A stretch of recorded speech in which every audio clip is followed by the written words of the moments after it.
Selfish Men in the City, Scene 1 Int.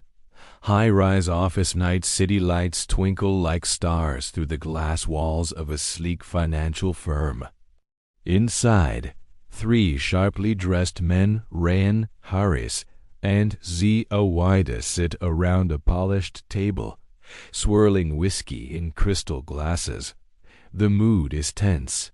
Ryan, we didn't claw our way to the top by sharing crumbs. You want loyalty?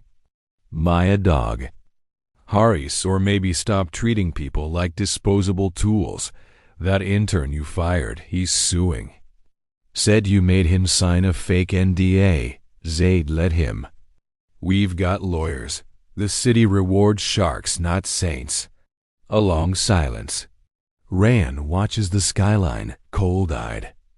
Ryan, here's the thing. If you want to survive here, you shed the skin of who you used to be. No guilt, no apologies. Harris, no soul either.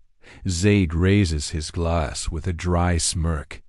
Zaid cheers to that. This is the story of a very selfish man. He woke up early, hit the gym, took a shower, got dressed in his finest clothes, ate some food, and left for work. He worked as an investment banker, a job that required him to be the most selfish person in the room. He excelled at it too. He would walk over people, talk over them, and ignore them when they had something to say.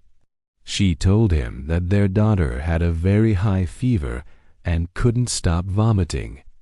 He had chosen a homeless man over his own flesh and blood. But Brian didn't care. He knew that he had made a mistake and that there was nothing he could do to change it now. He had lost his daughter, and he had no one else to blame but himself. In a fit of rage, he threw himself on the ground and started screaming at God, but God didn't answer. Brian kept screaming until he lost his voice. Brian didn't panic. He told her to just get over it and that he was on his way home.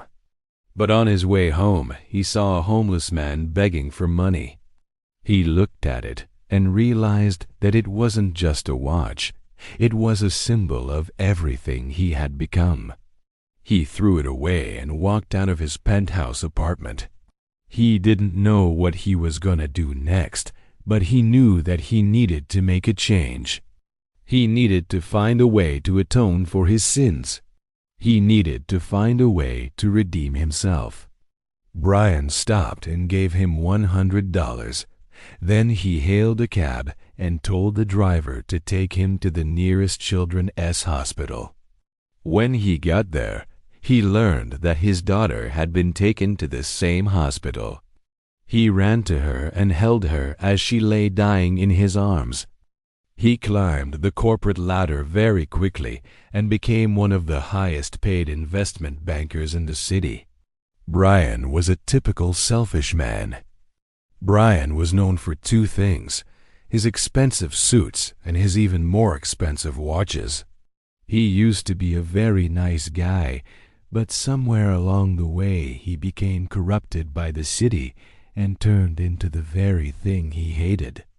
He started to believe that he was better than everyone else and that everyone else were just pawns in his game. He could buy and sell them all at will. He had every luxury watch brand, Rolex, Audemars Piguet, Jaeger-LeCoultre, you name it. He also had a penthouse apartment with a view that was only matched by the size of his ego. But Brian's life wasn't always like this. One day, Brian got a call from his wife. She was in a panic. At that moment, Brian felt like the worst father in the world. When he got home, his wife was furious. She told him that he had no right to give away all of his money like that. In the end, all Brian had left was his watch. It was the one thing he hadn't given away. That's all for today. See you next time.